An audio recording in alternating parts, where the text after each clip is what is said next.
వజ్రము దీనికి రూపాంతరము. అల్లోట్రోప్ కార్బన్కి రూపాంతరం.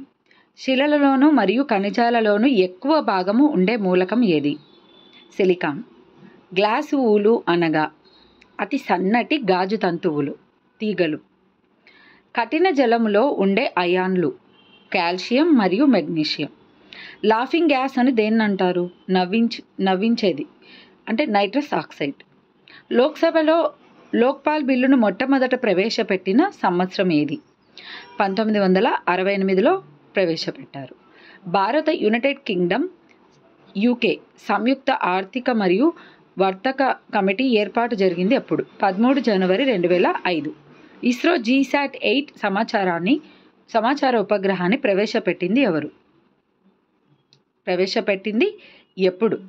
GSAT-8ని 2011 మే 21న ప్రయోగించారు. ఐక్యరాజ్య సమితి ఈ దశాబ్దాన్ని పేదరిక నిర్మూలన దశాబ్దంగా ప్రకటించారు. ఎప్పుడు అంటే 1997 నుంచి 2006. ఈ దశాబ్దాన్ని ఐక్యరాజ్య సమితి పేదరిక నిర్మూలన దశాబ్దంగా ప్రకటించింది. గ్రూప్ 7 దేశాల సభ్యత్వం కలగలేని దేశాలు ఇందులో ఏవి అంటే నెదర్లాండ్స్ మరియు న్యూజిలాండ్ గ్రూప్ 7లో. నెక్స్ట్, కొలిచే ప్రమాణం లభించిన సింధు నాగరికత కేంద్రం ఏది? లోతాల్. వధువును డబ్బు ఇచ్చి కొనుక్కునే వివాహ పద్ధతిని ఏమంటారంటే అసుర.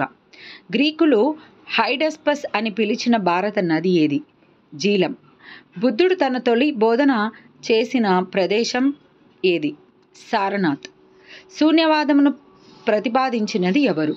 నాగార్జునుడు. పెద్ద యాపిల్ బిగ్ యాపిల్ యొక్క అసలు పేరు? న్యూయార్క్. ప్రపంచంలో అతి పెద్ద నది ఏది? Nile longest river. పాకిస్తాన్ మరియు ఆఫ్ఘనిస్తాన్ను కలిపే రహదారి ఏది అంటే ఖైబర్ పాస్. అతి ముఖ్యమైన యురేనియం గనులు ఉండే ప్రదేశం? కటంగా. పచ్చల ద్వీపం ఎమరాల్డ్ ఐలాండ్ అని పేరుగాంచిన ప్రదేశం ఏది? ఐర్లాండ్. భారత రాజ్యాంగ 7వ షెడ్యూలులో కలిగి ఉన్న మూడు శాసన సంబంధ జాబితాలు కేంద్ర జాబితా, రాష్ట్ర జాబితా మరియు ఉమ్మడి జాబితాలు వివరించేవి ఏది? పరిపాలన అంశాలు.